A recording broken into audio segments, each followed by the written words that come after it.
के दिन हमने देखा है कि किस प्रकार गुरुवर्य वशिष्ठ जी भरत को समझाते हैं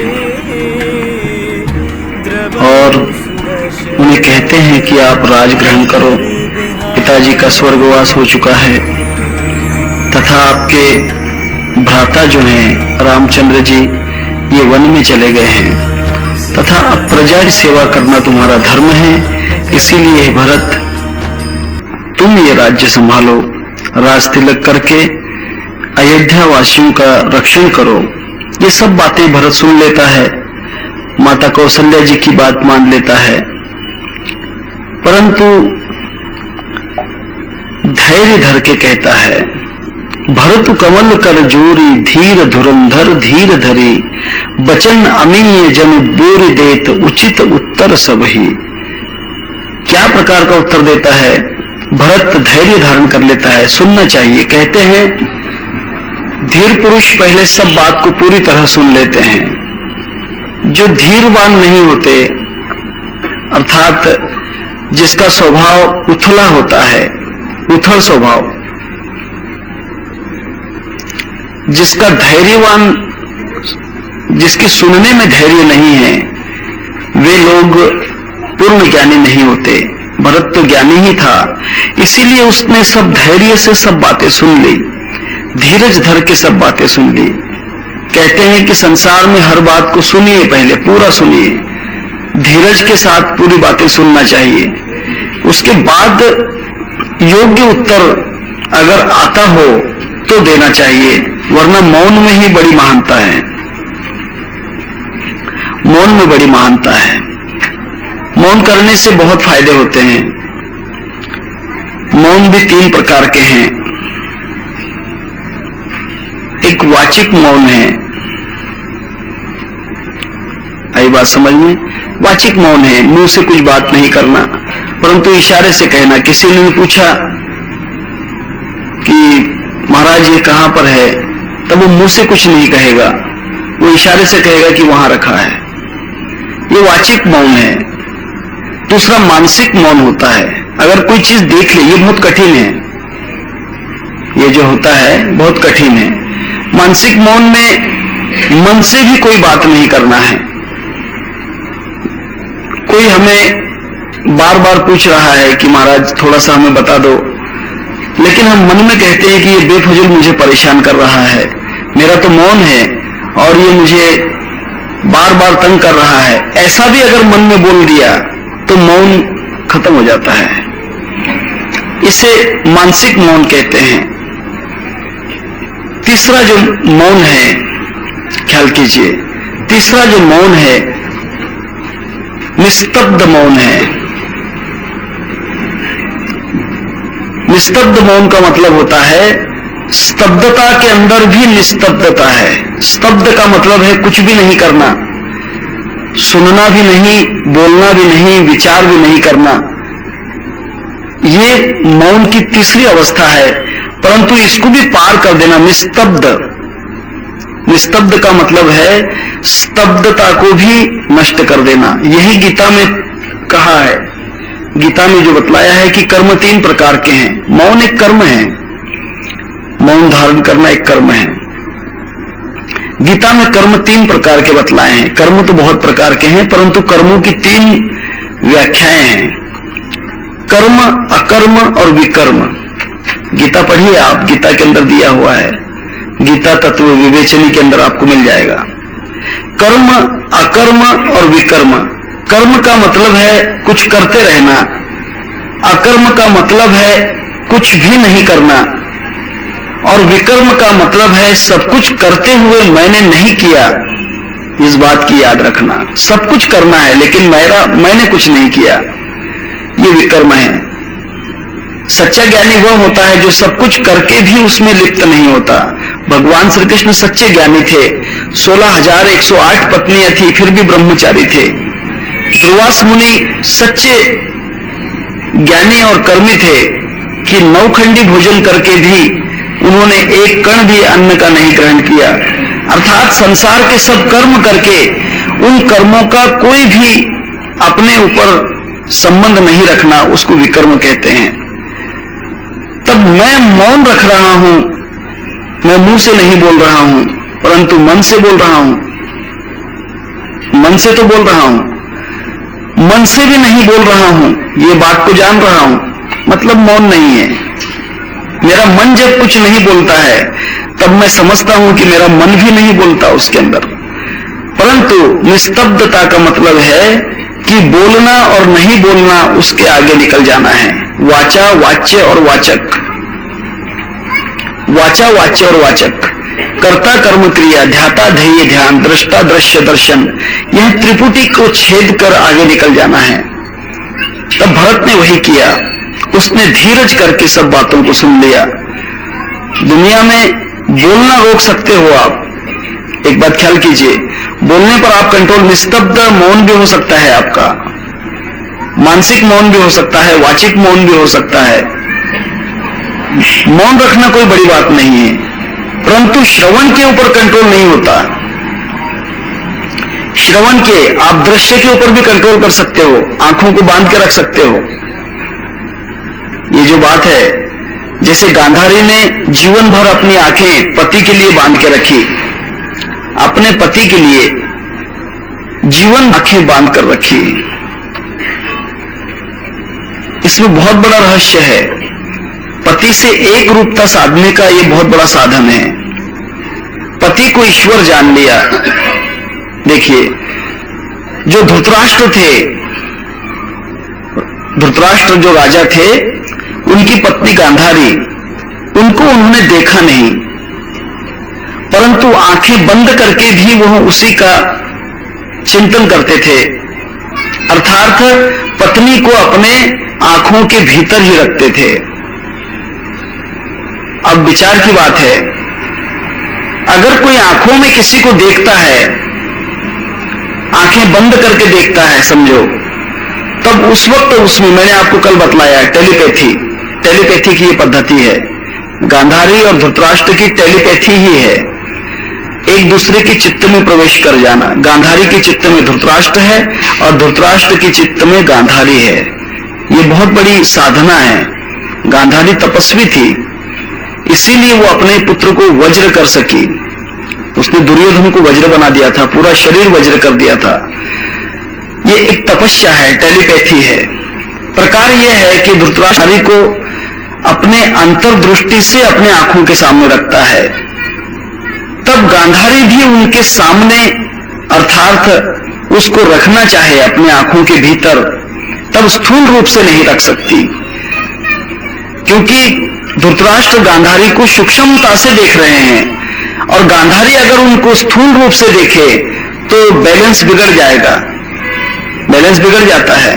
कोई आपको आंतरिक प्रेम करता है, ख्याल कीजिए, थोड़ा सा एक विचार करना, हाँ, कोई आपको अंतर से प्रेम करता है, दिल से प्रेम करता है, आत्मा से प्रेम करता है।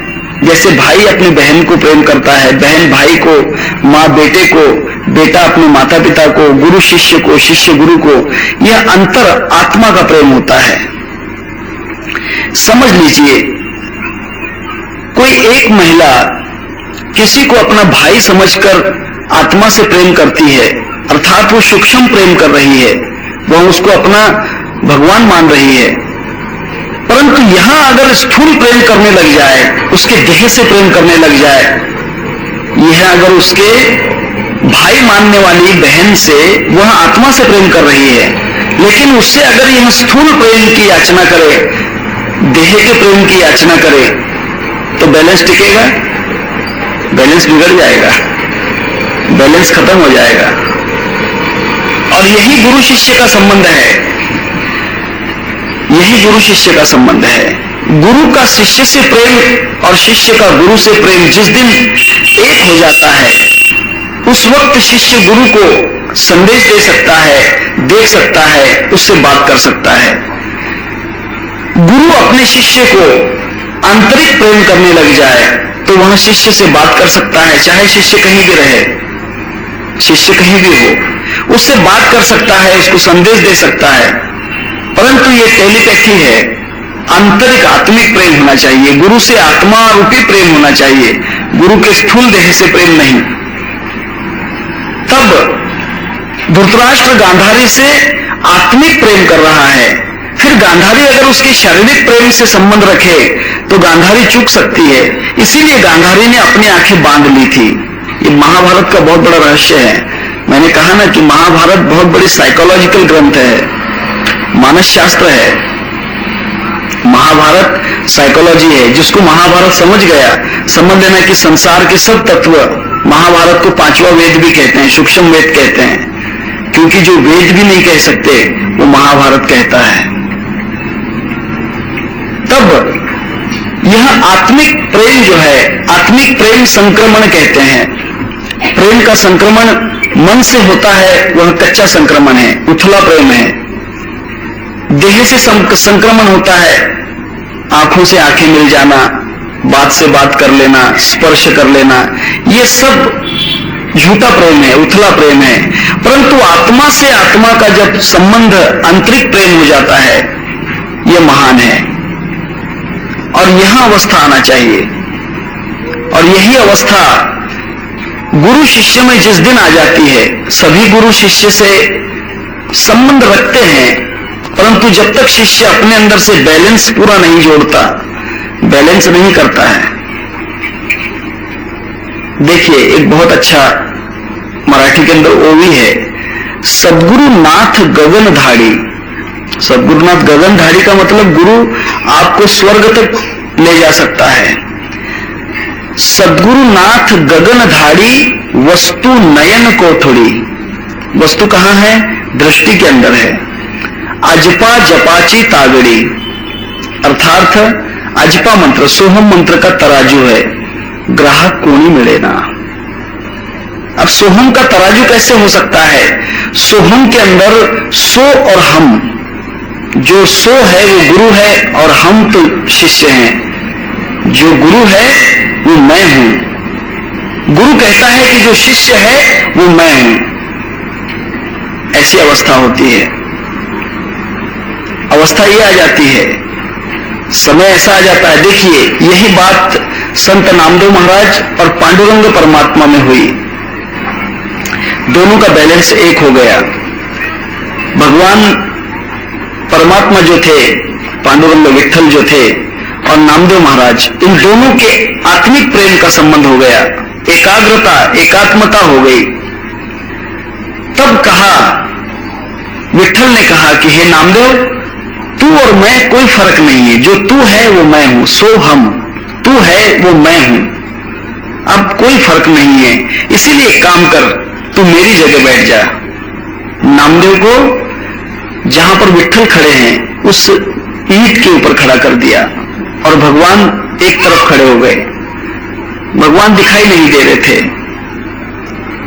लोग आ रहे थे नामदेव के ऊपर स्नान कराना, गर्म पानी से, दूध से, दही से, फिर अष्टगंध लगाओ, बुक्का लगाओ, माला पहनाओ, फिर नामदेव के कपड़े उतारे, फिर नए कपड़े पहना। नामदेव कहता है कि भगवान, ये तो बड़ी आफत वाली बात है, तुम कैसे करवा रहे हो इतने युगों से?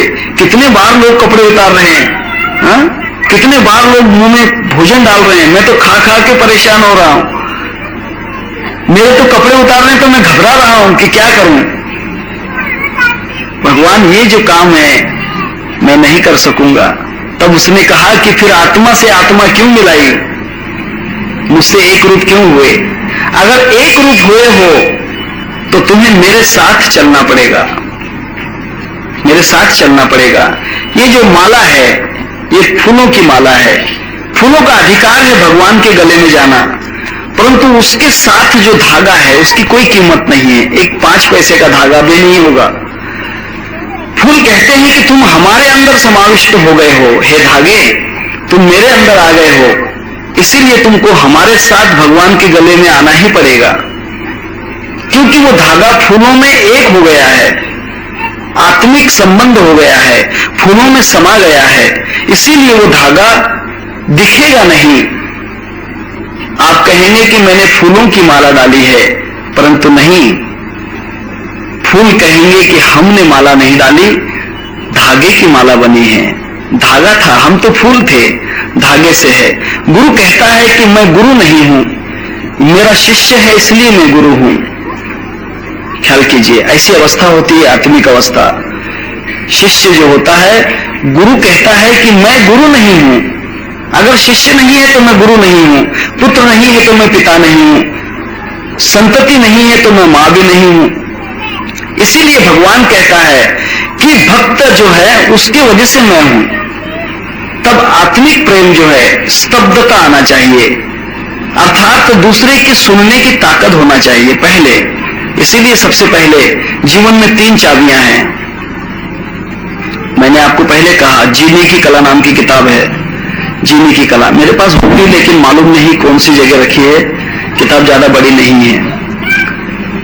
भारती नाम के कोई अच्छे लेखक हैं, उनकी किताब है जीने की कला। उसमें 3 चाबियां बतलाई हैं जीवन की, रहना, सहना और कहना। जीवन में रहना पहले सीख लो, रहना सीखना चाहिए, सहना भी सीखना चाहिए, सहनशीलता, और तीसरी बात कहना सीख लो। कहने के लिए बहुत बड़ी बात है, क्योंकि जीभ बहुत खतरनाक होती है। जीभ सबसे बड़ी, पूरे शरीर की दुश्मन है, कुटुंब की दुश्मन है, संसार की दुश्मन है जीभ। जीभ बहुत बड़ी दुश्मन है। एक बार कबीरदास जी कहते हैं कि दांत और जीभ का विवाद हो गया। दांत बहुत थे, 32 दांत थे, वो जीभ को धमकाने लग गए, ए जीभ ज्यादा लंबी नहीं चलना, ख्याल कर, हम 32 हैं और तू अकेली है, हम 32 अगर काटेंगे तो तू कहां जाएगी। कबीरदास कहते हैं दोहे में, दंत कहत जीभ से, हम 32 तू अकेली माए, तू तो अकेली है, एक बार काट ले तो फरियाद कहां पर जाए। अरे हम तुझे काट लेंगे तो तू किसके पास जाएगी कंप्लेन करने के लिए। जीभ कहती है कि ज्यादा लंबे मत चलो। हाँ, जीभ कहे दंत से, तुम 32 में अकेली माए, एक बार टेढ़ी चली तो 32 ही गिर जाए। इसीलिए जीभ सबसे खतरनाक चीज है। देखिए, संसार में 2 चीजें खतरनाक हैं। नारद पुराण के अंदर लिखा है, नारद पुराण अलग है, नारद भक्ति सूत्र अलग है, ख्याल कीजिए, नारद भक्ति सूत्र अलग है और नारद पुराण अलग है। नारद पुराण के अंदर एक जगह किस्सा आया है, भागवत में भी किस्सा है, यही किस्सा भागवत में भी है। एक बार ब्रह्मलोक की सभा में कलयुग का चर्चा आई, कलयुग की चर्चा निकली। तब कलयुग की चर्चा निकलते हुए नारद वहां से भागने लगे। महिलाएं बैठी हैं, कहना नहीं चाहिए, परंतु दृष्टांत है, पुराण का दृष्टांत है, कहने में कोई मुझे पाप नहीं है। नारद अपने एक हाथ से जीभ को पकड़ते हैं और दूसरे हाथ से अपने लिंग स्थान को पकड़कर उस सभा से भागने लगे। एक हाथ से लिंग स्थान और एक हाथ से जीभ पकड़कर भागने लगे। ब्रह्मा जी, इंद्रदेव, महाविष्णु, शिव आदि कहने लगे कि अरे नारद, क्या बात है, तुम कलयुग का नाम सुनते से भाग रहे हो। नारद रुके भी नहीं, वे कहने लगे वहीं से भागते हुए कि हे प्रभु, आप कलयुग का नाम निकाल रहे हैं। कलयुग में ये 2 चीजें सबसे खतरनाक हैं। संसार में, कलयुग में ये 2 चीजें सबसे खतरनाक हैं। झगड़े की मूल भी है, विनाश का घर भी है। ये 2 चीजें हैं, एक काम वासना और दूसरी रसना। 2 चीजें हैं सबसे खतरनाक, 2 धागे हैं। मैंने कहा ना कि 2 छोर अगर एक में एक मिला दिए तो फांसी बन जाती है। वासना और रसना। वासना जो होती है इंद्रियों के अंदर होती है, काम वासना होती है, और रसना जो होती है स्वाद। फिर वो स्वाद कैसे हैं? किसी को गाली देने में हमको स्वाद आता है, किसी को धमकी देने में स्वाद आता है, किसी की निंदा करने में, किसी की चुगली करने में, किसी के बखेड़े करने में, शराब पीने में, बुरी चीजें खाने में हमें स्वाद आता है। ये रसना है। और वासना का तो घर पूछिए मत, वासना का घर बहुत खतरनाक है। कहते हैं कि इश्क न जाने जात पात। ये जात पात देखती नहीं है, जब ये सर में चढ़ जाती है बीमारी तो फिर पागल कुत्ता अच्छा रहता है। पागल कुत्ते को किसने लाठी बताई, किसी ने भगाया तो वो इस गली से उस गली में भाग जाएगा, अर्थात वो रास्ता बदल सकता है। पागल कुत्ते देखे आपने कभी? पागल कुत्ते, कमाल है, पागल कुत्ते नहीं मिलते आपको। पागल कुत्ते, कावरेल कुत्ते ज्यादा बनता अपन, कावरेल। जो पागल कुत्ते होते हैं पागल कुत्ते जो होते हैं ना, इनको अगर लाठी बता दो या थोड़ा सा जोर से हाड़ हाड़ हाड़ ऐसा करो तो बेचारा वो रास्ता छोड़कर दूसरी तरफ भाग जाता है। लेकिन ये कुत्ते से भी खराब बीमारी है, उस पागल कुत्ते से भी खराब बीमारी है। ये इतने पागल हो जाते हैं कि वो कितना भी कहो तो रास्ता नहीं बदलते। वो कुत्ते इतने बिगड़ जाते हैं जय सिया राम। वे कुत्ते इतने बिगड़ जाते हैं कि बोल ही नहीं सकते उनके विषय में। पागल कुत्तों से भी खराब बीमारी है। तब कहते हैं कि इश्क न जाने जात पात। कुत्ते कभी अपनी जात पात को नहीं जानते। कुत्ते ये नहीं जानते कि पिछले साल में इसी कुतिया का बेटा था, यही कुत्ती के गर्भ से मैंने जन्म लिया, और 1 साल के बाद में उसी कुतिया को अपनी पत्नी बना लेता है। कहना नहीं चाहिए परंतु कह रहा हूं, क्योंकि एकनाथी भागवत में कहा है वो कुत्ता पहचानता नहीं है, वो नहीं पहचानता है। वो ये भी नहीं पहचानता है कि जो कुत्ती है, इस कुत्ती की मां और मेरी मां एक ही है, क्योंकि वो पागल कुत्ता रहता है। यही है, इश्क न जाने जात पात, नींद न जाने टूटी खाट, प्यास न जाने धोबी घाट, भूख न जाने झूठा भात। किस्सा बहुत बड़ा है, कहना नहीं चाहता हूं, परंतु एकदम शॉर्ट में आपको दृष्टांत बतला दूंगा, क्योंकि रामायण है। एक बार राजा विक्रमादित्य के यहां पर एक पहरेदार रहते थे। पहरेदार, उस पहरेदार का काम था कि उसने सुबह राजा को बतलाना चाहिए कि क्या हुआ। अब प्रकार यह हुआ कि वो पहरेदार कुछ काम से दूसरी तरफ गया, तो उसने बदली कामगार वहां पर लगाया। बदली कामगार अर्थात उसके यहां जो काम करने वाला बूढ़ा पहरेदार था, वो किसी काम से दूसरी तरफ गया, तो उसने कहा कि महाराज मेरे बदले में मेरा बेटा यहां पर पहरेदारी करेगा। ठीक है, कोई बात नहीं। आ गया पहरे पे। सुबह उठकर राजा ने पूछा, कहो दरबान रात का हाल। राजा ने प्रश्न किया, कहो दरबान रात का हाल। उत्तर में आया, इश्क न जाने जात पात। बस राजा चुप हो गए। फिर दूसरे दिन फिर प्रश्न आया। सुबह उठे राजा, कहते हैं कि कहो दरबान रात का हाल। पहरेदार कहता है, नींद न जाने टूटी खाट। तीसरे दिन प्रश्न किया, कहो दरबान रात का हाल। फिर कहते हैं कि प्यास न जाने धोबी घाट। चौथे दिन प्रश्न किया, कहो दरबान रात का हाल। उसने कहा कि भूख न जाने झूठा भात। 4 दिन हो गए। 5वें दिन पिताजी काम पर आए, ड्यूटी पर। आने के बाद उसने पूछा अपने पुत्र से कि हे पुत्र, राजा ने कुछ कहा तो नहीं? उसने कहा, कहा। फिर तुमने क्या कहा? तुमने क्या कहा?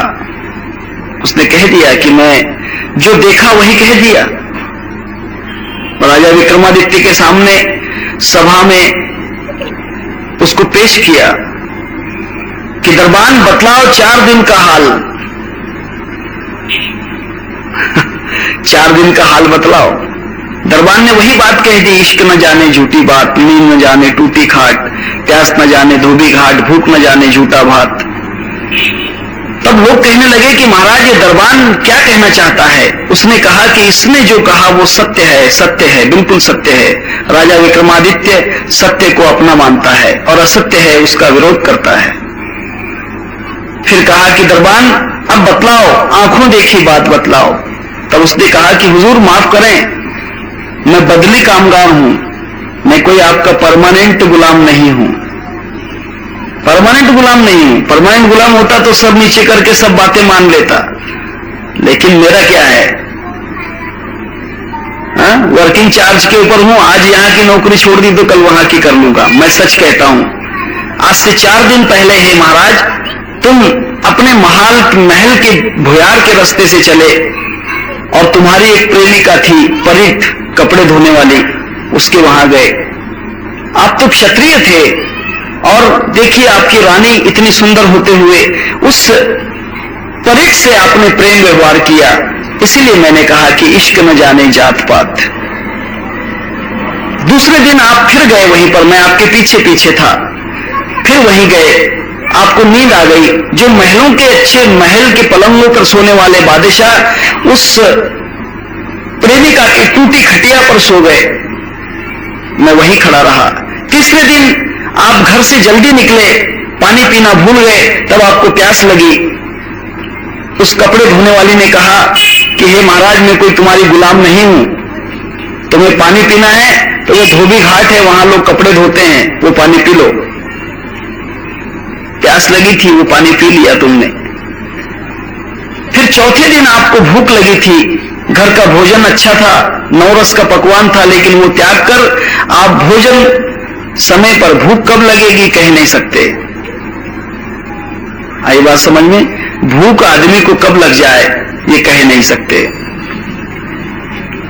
भूख एक याद है, भूख तो आपको हमेशा लग रही है, आप 100 साल तक भूखे ही हैं, लेकिन जिस वक्त भूख की याद आती है उस वक्त आप भोजन करते हैं। प्यास आपको 24 घंटे लग रही है, ये आप शास्त्र नहीं जानते, इसके लिए बहुत ग्रंथ पढ़ना पड़ेंगे। आप 24 घंटे प्यासे हैं, क्योंकि आपका शरीर 24 घंटा पानी पी रहा है, आपका शरीर 24 घंटे अन्न को पचा रहा है, अर्थात 24 घंटे आपका मुंह भले नहीं खा रहा हो, लेकिन आपके जठर, आपकी आंतें उस अनाज को 24 घंटे खा रही हैं। खा के जैसे ही उनकी खाने की तृप्ति मतलब रुकने में आई कि यार आपको लगती कि नहीं अब भोजन करना है, अर्थात भोजन खाते खाते जैसे खत्म हो रहा है, खत्म होने के पहले वो कहता है कि चलो खत्म हो रहा है। जैसे चक्की में गेहूं डालते हैं आटे के लिए, जैसे उसमें गेहूं खत्म होने में आए कि चक्की का आवाज बदल जाता है ना। गेहूं पिसाने जाते हो ना, गेहूं ज्वार पिसाने के लिए, जैसे गेहूं डाल दिए तो उसका आवाज बदल जाता है, और गेहूं अनाज उसमें का खत्म हो गया, आटा बनाने के समय आवाज उसका बदल जाता है, चक्की की आवाज में बदल हो जाती है। ऐसा जब इसमें का खाना खत्म होने लग जाता है तब अंदर से आवाज आती है कि लाओ जल्दी खाना, आप कहते हैं कि भूख लगी है, इसका मतलब आप 24 घंटे खा रहे हैं, तब आपको याद आती है। लंबे सफर पे गए, 100-150 किलोमीटर के लिए, गाड़ी में पेट्रोल भरा हुआ था, लेकिन जब गाड़ी रिजर्व में लगती है तो आपको याद आती है कि अब पेट्रोल भर लेना चाहिए, वरना आप गाड़ी में देखोगे नहीं कि पेट्रोल भरना है कि नहीं।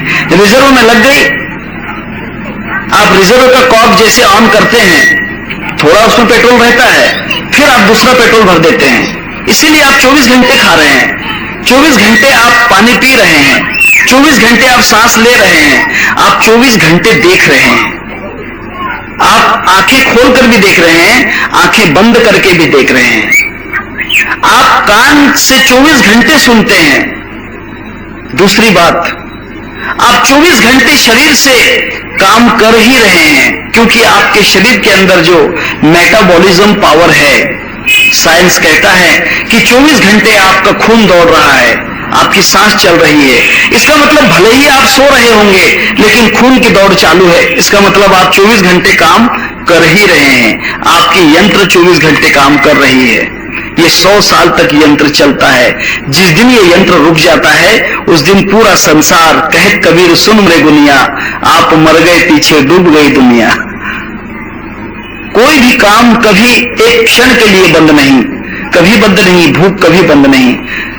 हे महाराज, आपने चौथे दिन आपको जब भूख लगी, भोजन करने की याद आई, भोजन की याद आई, तब उस वक्त आपके सामने उसका भीख मंगा हुआ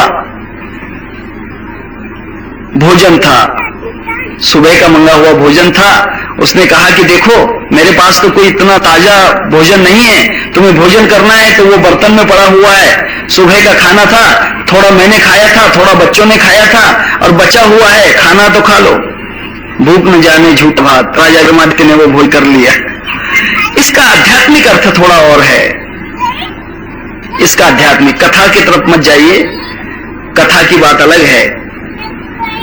इस शरीर के अंदर आई बात समझ में, विक्रमादित्य जो विक्रम करता है, अर्थात पूरे शरीर के अंदर जिसकी हुकूमत चलती है वो मन है। मन राजा है शरीर का, मन एक राजा है। आप ख्याल कीजिए, मैं आपको आध्यात्मिक अर्थ बतला रहा हूं कि ये शरीर अवंती नगर है, ये शरीर जो है उज्जैन है, अवंती नगर है। यहां राजा विक्रमादित्य मन है, मन है, और इसका पहरेदार विवेक है। मन के ऊपर विवेक का पहरा है।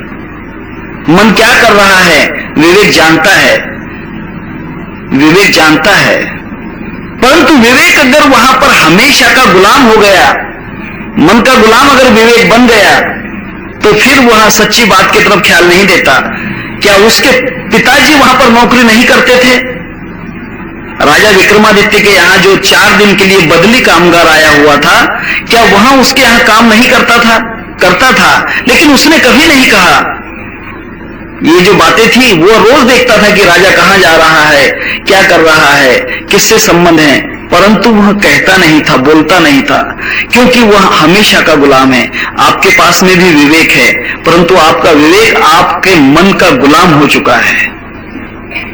यही कारण है, आपका विवेक आपको बतलाता नहीं है कि आप क्या कर रहे हैं। आप चोरी कर रहे हैं, आपका विवेक जानता है। आपका मन कहता है कि चोरी कर लूं, विवेक देख रहा है कि इसका मन जो है चोरी की तरफ जा रहा है, परंतु विवेक वहां पर कुछ कहता नहीं है, वो आंखें बंद कर लेता है। इसीलिए मन की तरफ ख्याल नहीं जाता। तो जो आकस्मिक वहां पर जो पहरेदारी आती है, आकस्मिक पहरेदारी जो होती है, उसे बोध कहते हैं। गुरु बोध देते हैं, गुरु का बोध होता है, बोध पुत्र है। संत एकनाथ महाराज ने उनके अभंग में लिखा है, भक्ति बहीण धावोनी आली गावा, ममता म्हातारी मरुनी गेली तेव्हा, बोध पुत्र निर्माण जेव्हा, आता संध्या मी करू कैसी केव्हा, झाली संध्या संदेह माझा गेला, आत्माराम हृदय प्रगटला। तब पुत्र बोध है, बोध रूपी पुत्र अगर विवेक का पुत्र बोध है, विवेक में बोध निर्माण होता है। बिना विवेक को बोध निर्माण नहीं होगा। जिसमें विवेक नहीं है उसको बोध नहीं है। जिसमें विवेक अगर आ जाए तो उसको ज्ञान समझ में आता है, बोध समझ में आता है। बोध पुत्र है। बोध परमानेंट नहीं रहता है, ख्याल कीजिए, बोध परमानेंट नहीं है। बोध आपका हमेशा का गुलाम नहीं है। इसीलिए ज्ञानी की हर बात बात में बात है, जैसे केली की हर पात पात में पात है। केली के जो पौधा होता है उसका एक छिलका निकालो, उसके अंदर दूसरा छिलका निकालो, तीसरा। प्याज के अंदर पहला छिलका निकालो, दूसरा निकलता है, तीसरा निकलता है, चौथा। छिलके समाप्त होते नहीं। इसलिए ज्ञानी की बात खत्म होती नहीं और पहली बात कभी टिकती नहीं। पहली बात जैसे गई, दूसरी बात वहां पर आ ही जाएगी। ज्ञानी की हर बात बात में बात है, जैसे केली की हर पात पात में पात है। रजनीश जी कहते हैं कि मैं एक बांसुरी हूं, खाली बांसुरी हूं, उसमें मुझमें जो जैसे फूंक मारेगा उस तरह के स्वर मुझमें निकलेंगे, क्योंकि मैं तो कुछ नहीं देता हूं। मैं एक खाली बांसुरी हूं। I am like a blank pipe. मैं पाइप हूं, बांसुरी हूं। मेरे स्वर में जो जैसी फूंक मारेगा उस तरह का आवाज मुझमें निकलेगा। इसलिए ज्ञानी के अंदर जो बोध होता है, वो बोध जिस तरह से आप उसको चाहोगे उसी तरह से बोध आपको उत्तर दे देगा। तब ये बोध पुत्र पहरेदार है। आपके अंदर बोध पुत्र पहरेदार अगर 4 दिन भी आ जाए तो मैं समझता हूं कि आपका विक्रमादित्य जागृत हो जाएगा। बोध निर्माण होना चाहिए। ब्रह्मानंद स्वामी का बहुत अच्छा भजन है, जिसको नहीं बोध वो गुरु ज्ञान क्या करे, निज रूप को जाना नहीं पुराण क्या करे। ब्रह्मानंद जी का भजन है। बोध चाहिए। विवेक तो बहुत गुलाम हो चुका है आपके मन का। विवेक जो है ना, विवेक गुलाम हो चुका है, परंतु बोध चाहिए। विवेक में से उसका बोध पुत्र निर्माण होना चाहिए। ये पहरेदार है और यही पहरेदारी सच्ची कर सकता है। बिना बोध के आपका विवेक भी फंस जाएगा। तब कहते हैं, मैं बहुत दूर चला गया आपको लेकर। भरत जी कहते हैं, भरत जी ने सब बातें सुन ली, मैं आपको बहुत दूर ले गया, है ना। तब भरत ने सब बातें सुन ली। मैंने कहा ना, जीवन की 3 चाबियां हैं, रहना, सहना और कहना। कब कहना चाहिए, क्या कहना चाहिए, कैसे कहना चाहिए, क्या कहना ही चाहिए। पहली बात ख्याल में करो, कहने में सबसे पहला क्वेश्चन, आप पहले प्रश्न का विचार करना चाहिए, फिर उत्तर। परीक्षा फेल हो जाओगे नहीं तो जीवन में। परीक्षा देने के लिए जाते हैं ना इम्तिहान में लोग, एग्जाम के अंदर, तब पहले प्रश्न को समझ लेना चाहिए, प्रश्न का विचार करना चाहिए कि ये प्रश्न क्या है, और फिर बाद में उत्तर लिखना चाहिए। कहना चाहिए, परंतु कहने के पहले क्या कहना चाहिए। देखिए 2 वाक्य हैं, आई बात समझ में। इसको स्ट्रेस सेंटेंस कहते हैं। स्ट्रेस का मतलब उसके ऊपर दबाव। देखिए वाक्य एक ही है, क्या कहना चाहिए, क्या कहना चाहिए, क्या कहना चाहिए। देखो 3 वाक्य हैं, तीनों का अर्थ समझ में आ जाए तो मैं समझता हूं कि आपको बहुत अच्छा समझ गया। व्याकरण शास्त्र में ऐसा ही है, व्याकरण इसको ही कहते हैं, क्या कहना चाहिए, अर्थात पजलिंग है कि क्या कहूं, क्या कहना चाहिए, क्या कहना चाहिए, क्या कहना जरूरी है। यानी विचार कर रहा है, पहले कहता है कि क्या कहना चाहिए, क्या कहूं, कहने के लिए तो कुछ है नहीं, फिर कहता है कि क्या कहना चाहिए, क्या कहने की जरूरत ही है, अगर नहीं कहा तो।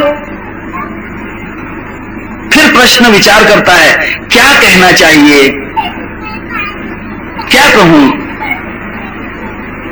क्या कहना चाहिए, क्या कहना चाहिए, क्या कहना चाहिए।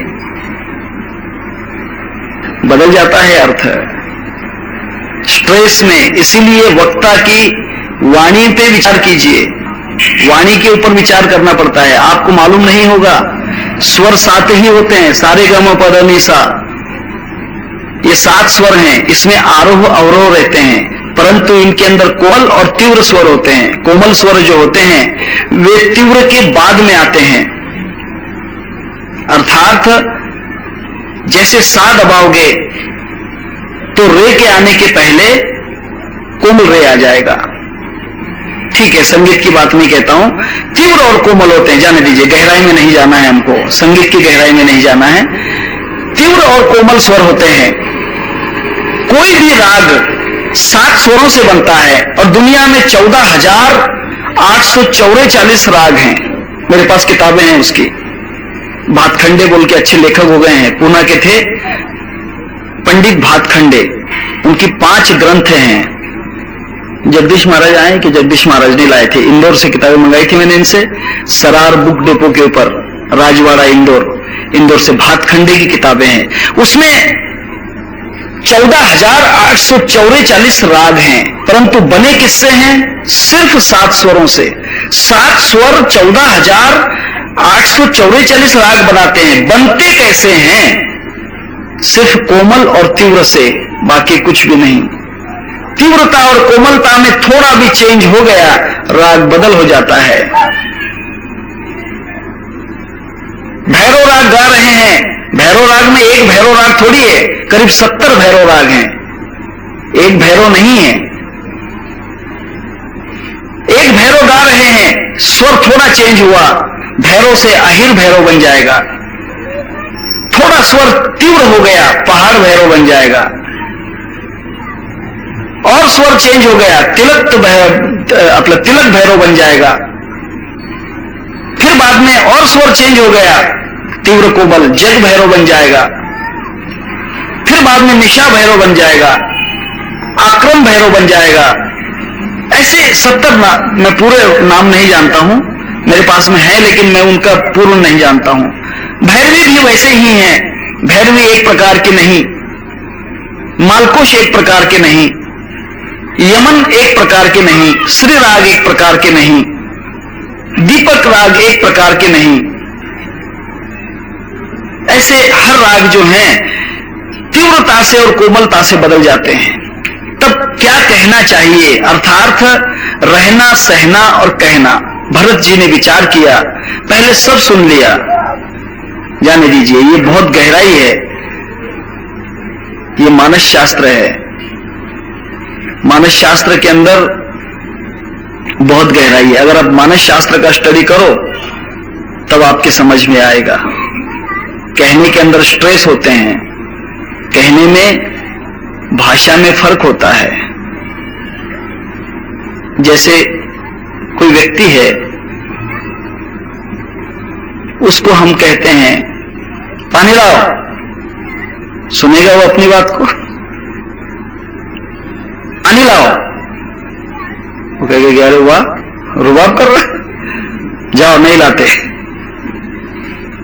दूसरी बार कहा पानी लाओ, वो कहेगा जाने दो भिखारी है, पानी मांग रहा है। अर्थात ज्यादा भी नम्रता नहीं चाहिए। फिर कहेंगे पानी लाओ, वो कहेगा कि नहीं प्रेम से मांग रहा है, वो घड़ा भर के भी ला देगा आपको। शब्द वही है, उच्चार वही है, उसके अंदर स्ट्रेस का फर्क है। भरत जी बोलते हैं भरतु कमल कर जोरी धीर धुरंधर धरि धीर बचन अमीय जन बोर देत उचत उत्तर सबही। बात यह है किस प्रकार भरत उत्तर देते हैं, क्योंकि गुरुवर ये सामने बैठे हैं, वशिष्ठ जी समझा रहे हैं, कौशल्या जी समझा रही है। ऐसे समय में उत्तर क्या देना चाहिए, कैसे उत्तर देना चाहिए, बात समझ की है, बहुत समझने की बात है। अगर ये नहीं समझाते हैं, मैं छोटा सा किस्सा कह देता हूं आपको। किसी को बात कहना है, अगर खुले में नहीं कहना है तो उसको समझने का मौका दो, ताकि उसको क्रोध भी नहीं आए। एक बार प्रकार ऐसा हुआ, एक राजा थे, उस राजा को एक बार अटारी के ऊपर कोई स्नान करती हुई कन्या दिखी, परंतु देखा तो वो कन्या नहीं थी, वो उस जमाने की हिप्पी थी। हिप्पी समझते हो ना? हा? बहुत बड़े बाल थे लेडीज के जैसे, कंघी कर रहे थे अटारी के ऊपर, उस तरफ मुंह था। इसने कंघी से करते हुए बाल देखे, राजा ने सोचा कि इसी से विवाह करूंगा। हाँ, फिर राजा ने जाकर उसके पिताजी को कहा कि मैं तुम्हारी लड़की से विवाह करना चाहता हूं। व्यापारी थे बहुत बड़े, वो घबरा गया कि मेरी लड़की है कहां, मुझे तो लड़का है दूर। उसने कहा कि विवाह कैसे होगा? कैसे होगा, मैं राजा हूं, विवाह तो होगा ही होगा, तैयारी करो जल्दी से, तुम्हारी कन्या से मैं विवाह करने आया हूं। उसने विचार किया, लड़के से पूछा कि भाई आफत आ रही है, राजा को अगर शादी का नहीं बोलते हैं तब राजा तो मेरी हत्या कर देगा, मुझे मार देगा, फांसी दे देगा, क्या करें? पुत्र ने कहा कि पिताजी चिंता मत करो, मैं विवाह के लिए तैयार हूं राजा से। राजा से विवाह के लिए तैयारी हो गई, शादी की तैयारी हो गई। घूंघट में वो जो लड़का था, एक श्रृंगार करके लड़की का, वो आंटी नंबर 1 जैसी बात है, आंटी नंबर 1 जैसी या चाची 420, ठीक है, आपको सब मालूम है, आजकल सब दुनिया वाले सब समझते हैं, ऐसी बात है। तब वो लड़की का रूप लेकर बैठ गए, विवाह हो गया। विवाह होने के बाद में राजा लड़की को अपने घर लेकर गया, अर्थात पत्नी को ले जाने के बाद में इस लड़के ने अर्थात पत्नी ने, पत्नी रूपी लड़के ने कहा कि महाराज अब तो तुम्हारा मेरा विवाह हो चुका है, मैं तुम्हारी हूं, परंतु मेरा व्रत है कि 12 वर्ष तक मैं किसी भी पुरुष का स्पर्श नहीं करूंगी और पुरुष मुझे स्पर्श नहीं करेगा, क्योंकि मैंने ऐसा वचन मांगा था। बोले क्यों? क्योंकि मेरा विवाह नहीं हो रहा था और मैंने विवाह में यही वर मांगा था भगवान से कि अगर मेरा राजा से विवाह हो जाए तो मैं 12 वर्ष तक पुरुष को नहीं छूंगी और पुरुष मुझे नहीं छू पाएगा। उसने कहा कि अरे वाह, राजा से विवाह करने के लिए तुमने व्रत किया है, ठीक है तुम्हारा वर हमें मंजूर है। राजा ने कह दिया कि 12 वर्ष मैं तुम्हें नहीं छूंगा, 12 वर्ष तुम हमें नहीं छूना। उसने कहा कि बिल्कुल महाराज, बहुत बड़ी कृपा हो गई, परंतु मेरा व्रत ये भी है कि मैं राजा की दृष्टि में नहीं आऊंगी, पति की दृष्टि में नहीं और पति मेरी दृष्टि में नहीं, मेरे लिए अलग महल। उसने कहा कि बिल्कुल, दूसरा महल दे दिया। लेकिन महाराज मेरे साथ में जो नौकर रहेंगे वो नौकर मेरे रिश्तेदार ही चाहिए। उसने कहा कि रिश्तेदार कौन, किसको रखा जाए? उसने कहा कि मेरी एक बहन है, मेरी सिस्टर है, वो तुम्हारी सेवा करेगी। बहन को वहां रख दिया, अपनी पत्नी की सेवा में रख दिया। अब प्रकार ये तो पुरुष था। कुछ दिनों के बाद में इन दोनों के अंदर प्रेम प्रकरण शुरू हुआ। राजा की बहन गर्भवती हुई, उसको पुत्र हुआ। वहां पर कोई पुरुष जाता नहीं था, सिर्फ सेवा में यही राजा की बहन रहती थी। 12 वर्ष तक वैसे ही उस महल में रहे। लड़का 10-11 साल का हो गया। 12 साल पूरे हुए और 12 साल पूरे होने के बाद में राजा ने सोचा कि चलो रानी से मिलते हैं चल के। महल के दरवाजे पर एक 11 साल का बच्चा खड़ा था। उसने कहा कि खबरदार, कौन हो? उसने कहा कि मैं इस महल का राजा हूं, यहां पर जो मेरी पत्नी है। उसने कहा कि ये बात नहीं, पहले मेरे प्रश्न का उत्तर दो। मेरे प्रश्न का उत्तर दो, फिर महल के भीतर जाना, नहीं तो नहीं जा सकते। उसने कहा कि अरे वाह, मेरा ही महल, मेरा ही सब कुछ, और तुम मुझे ही प्रश्न पूछ रहे हो। उसने कहा कि नहीं राजा, तुम अपने महानता को गंवा दोगे। अगर मेरे प्रश्न का उत्तर दे दोगे तो तुम अंदर जाओ, अगर प्रश्न का उत्तर नहीं आता तो लौट जाओ। उसने कहा कि बोलो तुम्हारा क्या प्रश्न है। देखिए प्रश्न कैसा पूछा जाता है।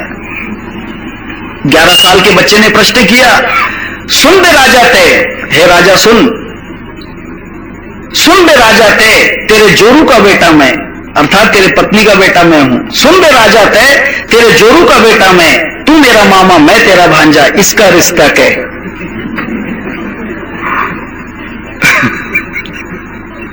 राजा बोलता, अरे वाह, मेरी पत्नी का बेटा भी है, मुझे मामा भी बना रहा है, ये कौन सा चक्कर है? राजा ने थोड़ा सा एक कदम पीछे लिया। राजा सोचने में गया, मेरी पत्नी का बेटा है, सुन बे राजा ते, तेरे जोरू का बेटा मैं। ठीक है, मेरी पत्नी का बेटा है, लेकिन फिर कहता है कि भांजा है। राजा समझ गया कि नहीं, ये लफड़ा मेरे सिस्टर का है, वो रिटर्न चला गया।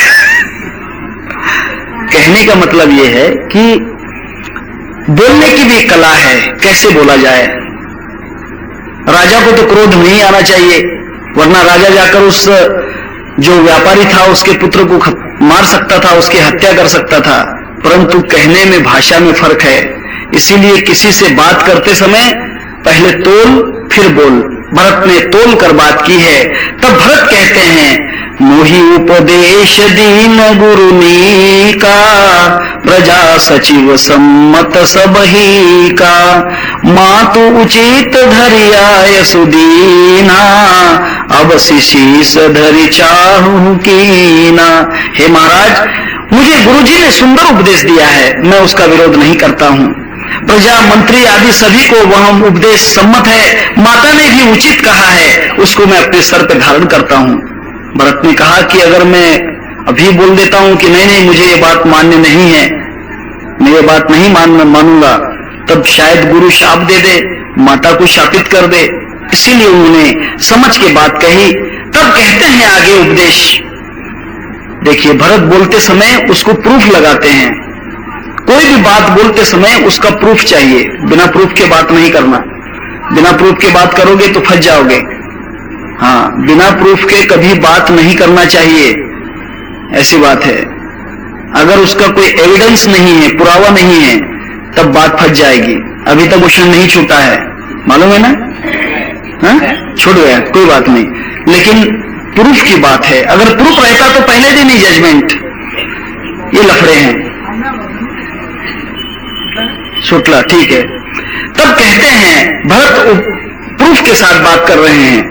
गुरु पितु मातु स्वामी हित बानी, सुनी मन मुदित करिय भली जानी, उचित की अनुचित की विचारू, धर्म जाय सिर पातक भारू।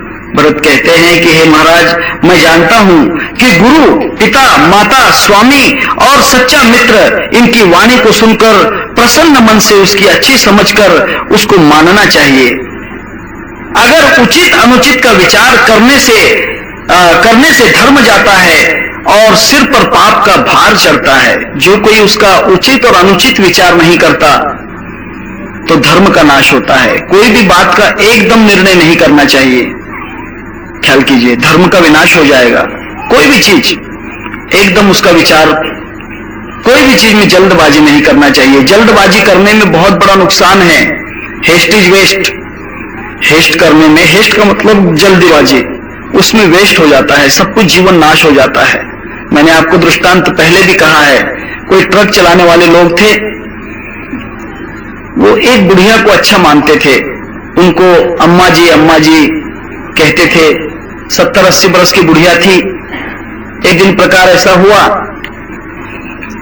कि बुढ़िया जो है, बुढ़िया मर गई। अब ये ट्रक ड्राइवर कहते हैं कि हमको बंबई जाना है, वो गड्डी तो बंबई ले जाना है, पर क्या करें, अम्मा जी गुजर गई। मतलब मानी हुई माता थी, बूढ़ी थी, सेवा करते थे। जाकर कहने लगे कि अब क्या करें, इसकी अंतिम विधि तो करना चाहिए क्योंकि कोई नहीं है, परंतु जल्दबाजी थी। जल्दबाजी में चले और वो पहले बांस की इसकी ठटरी बनाते थे। आजकल तो रेडीमेड चलते हैं, सब चीजें रेडीमेड हैं। आजकल मैं कहता हूं कि कुछ दिनों के बाद में लकड़ियां रेडीमेड मिलने लग गई हैं, है ना। लकड़ियां भी रेडीमेड मिल जाती हैं, ढूंढना नहीं पड़ती। अब गड्ढे भी रेडीमेड मिल जाएंगे, है ना। बहुत सी चीजें हैं। कभी कोई किसी को गाड़ना हो तो गड्ढे भी रेडीमेड रहेंगे। भाई कितने बाय कितने का गड्ढा चाहिए, रेडीमेड है, लाइए, मुर्दा लाइए, बिल्कुल दफन कीजिए, चले जाइए, क्योंकि टाइम नहीं है जनता के पास। तब उन्होंने बांस वगैरह लाए और बांस लाई, घास लाई और बुढ़िया को उसके ऊपर लेटाकर उसको बांध दिया। बांधने का मतलब इतनी जल्दबाजी थी कि वहां ठटरी तो बांध दी, लेकिन ठटरी के ऊपर बुढ़िया का जो प्रेत था वह नहीं बांधा, प्रेत नहीं बांधा, और जल्दी जल्दी में चले गए। जैसे जल्दी जल्दी में चलते हैं, चलने के बाद में थोड़ा जंगल की तरफ रास्ता था। पहले कब्रिस्तान गांव के बाहर रहते थे, अब कब्रिस्तान में गांव बसने लग गए हैं। दुनिया उल्टी हो रही है। पहले कब्रिस्तान गांव के बाहर रहते थे, मसान, अब मसान में गांव बसने लग गए हैं। ये बहुत उल्टा न्याय है, ये बात है, क्योंकि इसी से आपत्तियां ज्यादा आती हैं। क्योंकि वो विश्राम की जगह है, उसमें संसारी लोगों का प्रवेश नहीं चाहिए। लेकिन जाने दीजिए, हम उसके ऊपर कोई चर्चा नहीं करेंगे, ये बात है। तुम्हें मालूम है, भीष्माचार्य, महाभारत में दृष्टांत है, भीष्माचार्य ने मरने के पहले भगवान कृष्ण से इच्छा प्रकट की कि हे कृष्ण, मैं स्वेच्छा से अपना प्राण त्यागूंगा, परंतु मेरी एक इच्छा है, मेरे मरने के बाद मुझे ऐसी जगह अग्निदाह दीजिए जहां पर कोई न हो, न जिंदा हो न मरा हो, न पहले कोई मरा हो, ऐसी जगह मुझे अग्नि का दाह दीजिए, अर्थात मेरी चिता जलाइए। भीष्माचार्य का प्रेत लेकर वो सब जगह गंगा किनारे घूम रहे हैं। जहां पर प्रेत रखते हैं, अंदर से आवाज आती है ना, क्या इन्हें भीष्माचार्य की इच्छा को आप झूठ करना चाहते हो, उसकी इच्छा पूर्ण नहीं करना चाहते? यहां तो हजारों प्रेत जलाए हुए हैं, इनको थोड़ा आगे ले जाओ। आगे गए तो वही आवाज, उसके आगे गए वही आवाज, सब जगह घूम लिया। आखिर कृष्ण भगवान ने कहा कि नहीं, सब जगह मरने वाला जो व्यक्ति होता है, अर्थात जो चिरंतन शांति में चला जाता है, वहां पर अशांति का प्रवेश नहीं होना चाहिए, और जहां अशांति है वहां प्रेत को नहीं लेके जाना चाहिए। इसलिए गांव बस्ती में प्रेत नहीं जलाते, एकांत में जलाते हैं, ये धर्म शांत है। तब भगवान कृष्ण ने उनको अपने हथेली के ऊपर अग्निदाह दिया, अर्थात हथेली के ऊपर उनकी चिता जलाई है। महाभारत में है ये बात है। इसमें आत्मिक सिद्धांत है, आध्यात्मिक में इसमें नहीं बतलाऊंगा, क्योंकि जब महाभारत कभी कहूंगा तब। परंतु कहने का मतलब यह है कि थोड़ा दूर ले जा रहे थे, जाते हुए एक जंगल था, बेर का वन का जंगल था, बेरी के झाड़ थे, पेड़ वहां पर लगे हुए। बेरी के पेड़ में कांटे जरा टेढ़े होते हैं, आई बात समझ में? बेरी के कांटे ऐसे होते हैं, एक सीधा होता है, एक टेढ़ा होता है, दो कांटे रहते हैं उसमें, एक सीधा कांटा रहता है, दूसरा टेढ़ा कांटा रहता है। सीधा कांटा आने वाले को मारता है और टेढ़ा कांटा जाने वाले को मारता है। कुछ लोग ऐसे ही होते हैं, आने वाले को भी परेशान करते हैं और जाने वाले को भी परेशान करते हैं। बेर के समान लोग होते हैं, ठीक है, संसार के में ऐसे वृत्ति के लोग होते हैं। उसमें से ले जा रहे थे, बुढ़िया का प्रेत उस पे बंधा हुआ नहीं था, वो प्रेत जो है कफन में बंधा हुआ था, और उस बेरी के कांटों में अटक गया। वे आगे निकल गए, जल्दी में आगे निकल गए तो जैसे गड्ढा खोदा, उनका ख्याल नहीं, खोदने के बाद देखा कि चलो बुढ़िया को अंदर रखते हैं, दफन करते हैं और चलते हैं, आगे चले जाएंगे। गड्ढा खोदा, देखा तो वहां पर प्रेत नहीं। उन्होंने कहा कि अरे बुढ़िया कहां गई, बुढ़ी गई कहां?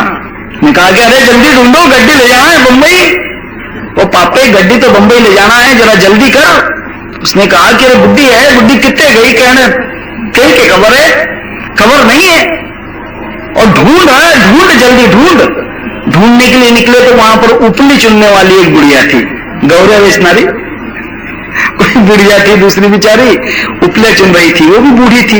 इन्होंने कहा कि वाह वाह बुद्धि, समझता नहीं है, इतनी दूर से हमें भूल जाना है, तेरे वजह से हमने गाड़ी को यहाँ पर रोक दिया, तेरा अंतिम क्रिया करने आए और तू अभी तुझे काम करने की पड़ी है। अरे मर गई तो मर गई, अब काहे के लिए उपले चुन रही है? हाँ चलो उठाओ जल्दी से। जिंदी बुढ़िया को लाई, गड्ढे में डाल दिया उसको मिट्टी में दफन कर दिया। बुढ़ी नहीं मारी, मरी नहीं हुई, मुझे जगाड़ो मत। नहीं, कहां सुनते हैं, हमारी बात नहीं मानती।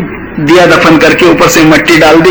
रिटर्न जब जा रहे थे तो बूढ़ी बेर के अंदर लटकी हुई थी, इधर से जाते समय बूढ़ी बेर में। उन्होंने कहा कि वाह वाह बुढ़ी, बड़ी 420 लगती है, आंटी 420 है, चाची 420 है। समझ में नहीं आता, पहले तो हमारे कांधे पर बोझा हम लेकर गए, फिर हमें फंसा दिया, उपली चुनने लग गई और फिर अब फंसा रही है, बेर खा रही है ऊपर चढ़ के। पत्थर लिए और मार मार के बुढ़िया को नीचे उतार दी। जल्दी, हेस्ट इज वेस्ट। जल्दी का काम शैतान का नाम होता है, इसलिए कोई भी काम में जल्दबाजी मत करना। भोजन करने में भी जल्दबाजी मत करना। पीछे जो अंगार की चतुर्थी थी, उस वक्त मेरे ख्याल से अंगार की होती ना थी, मंगलवार से मंगला चतुर्थी होती, तो नितिनचे सासरे वार लेते। और वो शर्त लगाने के बाद किसी ने कह दिया था कि ये पेड़ पर भूत है। उसने कहा कि नहीं नहीं, मैं नहीं डरता भूत से। और सही वहां पर भूत वगैरह नहीं था, उसको डराने के लिए भूत का बहाना बनाया। ये बड़ी हिम्मत के साथ गया। उन्होंने कहा कि देखो, अगर तुम सच्चे भूत से नहीं डरते हो तो उस पेड़ में खिला ठोक कर आ जाओ। एक खिला दिया, हथौड़ी दी और पेड़ पे चढ़ के खिला ठोक देना है। उसने कहा कि अच्छी बात है, मैं जाता हूं, हम वहीं से देखेंगे। अंधेरे का समय, अमावस की रात, और खिला ठोकने के लिए पेड़ पे चढ़ गया। मन में तो डर था, उसने सोचा कि जल्दी जल्दी खिला ठोक दूं तो बस ठीक है, शरीर जीत लूंगा। इस कारण वो पेड़ में जल्दी जल्दी खिला ठोकने लग गया। अब खिला अंधेरे में ठोकने लग गया, लेकिन जल्दबाजी थी, उसने बेचारे की धोती जो थी वो भी ठोक के गई। उसकी जो धोती थी वो खिले में ठोक गई। अब उसने सोचा कि अब खिला तो ठोक दिया, खिला ठोक दिया, अब कोई डरने की बात नहीं है, लेकिन जल्दी कूद जा, हो सकता है भूत कभी होगा तो।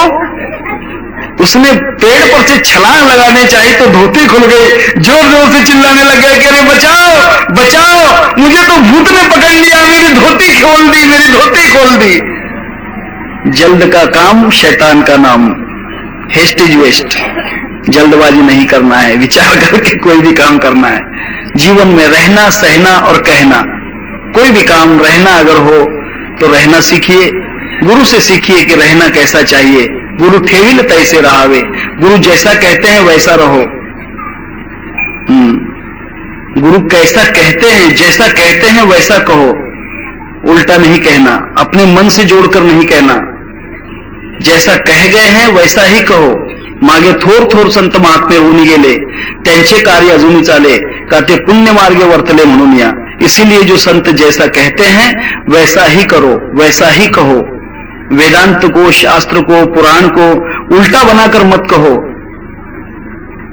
तब भरत ने वहां पर दृष्टांत देकर कहा है, क्योंकि ऐसा करने से, उचित और अनुचित का विचार करने से धर्म जाता है और सिर पर पाप का भार चढ़ता है। विचार करके काम करना चाहिए। आप तो मुझे वही सरल शिक्षा दे रहे हैं गुरुदेव, आपने मुझे अच्छी शिक्षा दी है, यद्यपि मैं इस बात को भली भांति